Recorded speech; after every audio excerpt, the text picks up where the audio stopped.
मुंबई के निकट माता बगलामुखी मंदिर के निर्माण के लिए आपके सहयोग की अपेक्षा रखते हैं। अगर आप सहयोग करना चाहते हैं तो पेटीएम, बैंक ट्रांसफर या यूपीआई से दान कर सकते हैं और ये दान इनकम टैक्स में आयकर धारा 80G के अंतर्गत टैक्स में छूट का लाभ ले सकते हैं। इसके बारे में अधिक जानकारी नीचे डिस्क्रिप्शन में दी गई है। मुंबई के निकट वज्रेश्वरी में 2 दिन का 64 योगिनी साधना शिविर का आयोजन होने जा रहा है। इसमें 1.25 लाख से 5 लाख मंत्र का अनुष्ठान होने जा रहा है। अगर आप शत्रु, कर्ज, बीमारी, तंत्र बाधा से परेशान हैं तो सुरक्षा के लिए ये साधना बहुत ही जरूरी मानी जाती है। इस साधना के द्वारा आप अपने पूरे परिवार को सुखमय जीवन दे सकते हैं। वहीं पर आप व्यापार, नौकरी और शत्रु से पूरी तरीके से सुरक्षा प्राप्त कर सकते हैं। अगर आप इस रोमांचक साधना को सीखना चाहते हैं तो नीचे डिस्क्रिप्शन में लिंक दिया है, वहां से फॉर्म भर सकते हैं।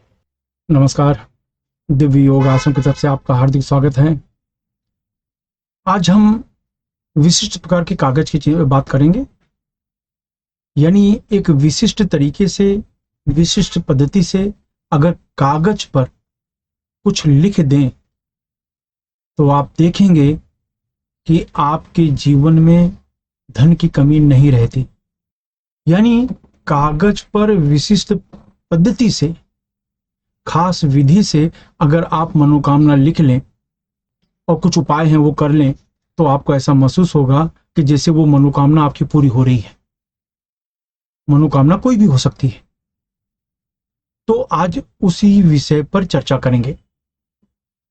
देखिए क्या होता है कि हमारी जो भावनाएं होती हैं, जितनी गहरी भावना के साथ किसी वस्तु से, किसी विषय से, किसी इच्छा से आप जुड़ते हैं तो वो काम सफल माना जाता है। तो इसके लिए विशिष्ट तरीके से वो भावनाएं करनी होती हैं। जब एक कागज पर वो भावनाओं को उभारते हैं तो उससे संबंधित जो कार्य हैं सफल होने शुरू हो जाते हैं। फिर चाहे मनोकामना आपकी किसी भी प्रकार की हो। हाँ, ये बात जरूर है कि मनोकामना एक प्रकार की नैतिक नियम के आधार पर होनी चाहिए, अनैतिक नहीं होना चाहिए, इल्लीगल नहीं होनी चाहिए। आप अपने जीवन में कुछ करना चाहते हो, आप कुछ सफल होना चाहते हो, आप चाहते हो कि इंटरव्यू में सफलता मिले, इस चीज में सफलता मिले, उस चीज में सफलता मिले, तो वो चीज के लिए आप वो उपाय कर सकते हैं। कागज में सिर्फ लिखना है, उसकी कुछ पद्धति है, कैसे लिखना है ये जानने की कोशिश करेंगे। करना क्या है, ढीले ढाले वस्त्र पहनकर किसी भी शांत कमरे में बैठ जाएं। अगर आप जमीन पर नहीं बैठ सकते तो किसी कुर्सी पर या सोफे पर शांत होकर बैठ जाओ और इसके बाद एक विशिष्ट प्रकार की मुद्रा लगाओ। देखिए मेरे हाथ में, इसे विशिष्ट प्रकार की लक्ष्मी मुद्रा कहते हैं। ये एक लक्ष्मी मुद्रा होती है, देख लीजिए। ये मुद्रा आपको लगानी है और ये मुद्रा लगाने के बाद ऐसे रख लें और 10 बार आपको प्राणायाम करना है। यानी जोर से सांस खींचें,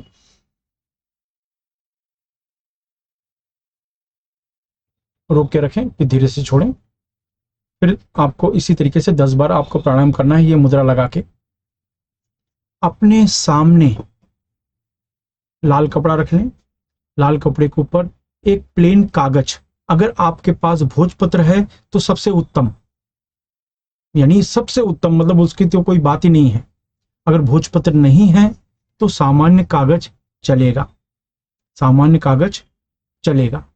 आपको क्या करना है, एक हल्दी लेना है, हल्दी को गीला करके उस कागज पर श्रीम लिख देना है। बस उस कागज पर श्रीम, या इंग्लिश में भी लिखें तो भी चलेगा, SHREEM, या हिंदी में श्रीम। ये उस कागज पर हल्दी से, हल्दी को थोड़ा सा गीला कर लें और उससे लिखें। उसमें आप ये दिमाग में हटा दीजिए कि ठीक से दिखाई देता है या नहीं देता है, वो जाने दीजिए। आप हल्दी से उसमें श्रीम लिखिए। कुछ लोग क्या करते हैं कि हल्दी का पाउडर होता है, हल्दी को पीस के पाउडर बना के पानी में डाल के उसकी स्याही तैयार कर लेते हैं, और अगर अगरबत्ती की जो कलम होती है, जो लकड़ी होती है, उससे श्रीम बनाते हैं कागज पे, तो भी चल जाएगा। तो श्रीम खाली आपको उसमें लिखना है और उसके बाद आप अपनी मनोकामना करेंगे। मनोकामना करेंगे क्या, कि मेरा कर्ज निकल जाए, मेरा धन से रिलेटेड जो बंधन है वो मुक्त हो जाए, मैं ये लायक बन जाऊं कि किसी को कर्ज चुका सकूं, कर्ज दे सकूं, या मेरा घर का कर्ज जल्दी चुक जाए, या मेरे दुकान में अच्छा हो जाए सब कुछ, इस तरीके से।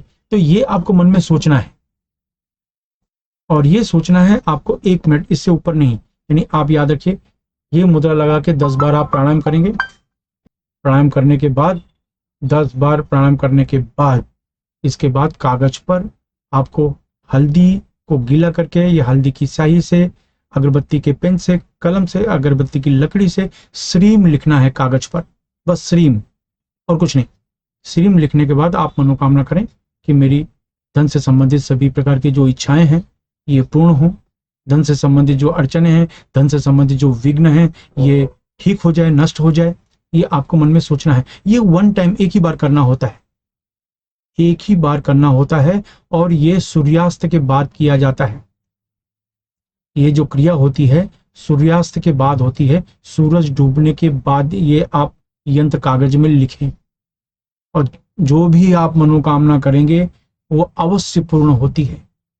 उसके बाद उस कागज को आप लैमिनेट करके अपने घर में, अपने पर्स में, अपने तिजोरी में, अपने गले में, अपने अलमारी में, कहीं भी रख सकते हैं। आप महसूस करेंगे कि जैसे माता लक्ष्मी की कृपा आपके ऊपर होने लगी है। ये बहुत ही प्रमुख टोटका माना जाता है। इसके लिए बहुत ज्यादा मंत्र करने की जरूरत नहीं है, लेकिन ये विधि से, मैं फिर से रिपीट कर रहा हूं, आप समझ लीजिए कि ये मुद्रा लगा लीजिए। देखिए सिंपल है, ये मुद्रा आपने लगा लिया, इसे गोपनीय लक्ष्मी मुद्रा कहते हैं। ये मुद्रा आपने लगा लिया, 10 बार आपने प्राणायाम किया। उसके बाद कागज पर, अगर आपके पास भोजपत्र है तो सबसे उत्तम, अगर भोजपत्र नहीं है तो सामान्य कागज पर, लाल कपड़े के ऊपर कागज रखें, उसके ऊपर हल्दी से, हल्दी को गीला करके श्रीम लिखें। और अगर ऐसा नहीं करना चाहते हैं तो हल्दी की पाउडर में थोड़ा सा पानी डाल दें, वो गीला एक स्याही बन जाएगी, और अगरबत्ती की कलम, अगरबत्ती की लकड़ी से श्रीम लिखें। लिखने के बाद आप मनोकामना करें, बस 1 टाइम, सूरज डूबने के बाद। इसका जो समय होता है, या तो गुरुवार होता है, या शुक्रवार होता है, या गुरु पुष्य नक्षत्र होता है, ये मुहूर्त होते हैं। बस आप करें, 1 दिन का प्रयोग है, और आपको बहुत जबरदस्त आश्चर्य होगा।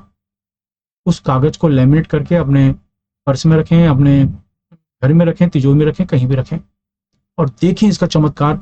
आपको इसका चमत्कार का क्या अनुभव मिलता है, आप हैरान हो जाएंगे, आप हैरान हो जाएंगे पूरी तरीके से।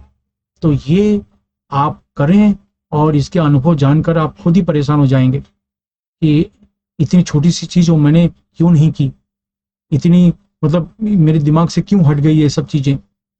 तो कभी कभी क्या, हम बड़े बड़े उपाय करते हैं, तो लाखों रुपया खर्च करके बड़े उपाय करते हैं, लेकिन कभी कभी जो छोटे जो उपाय होते हैं ना, बहुत महत्वपूर्ण होते हैं। यानी कहते हैं ना कि पूरे शरीर को चोट देने के लिए एक छोटा सा कील, एक छोटा सा खीला, एक छोटी सी सुई ही काफी होती है आपको चोट पहुंचाने के लिए, पूरे शरीर को चोट पहुंचाने के लिए। तो क्योंकि छोटी सी सुई देखने में बहुत छोटी है, लेकिन उसका प्रभाव पूरे शरीर पर आ जाता है। इसीलिए ये छोटा टोटका है, लेकिन बहुत ही गोपनीय माना जाता है, बहुत ही प्रमुख माना जाता है। ये आप करें, और करके अगर आपको लाभ मिलता है तो किसी दूसरे की निस्वार्थ भाव से सेवा अवश्य करें, मदद अवश्य करें। धन्यवाद।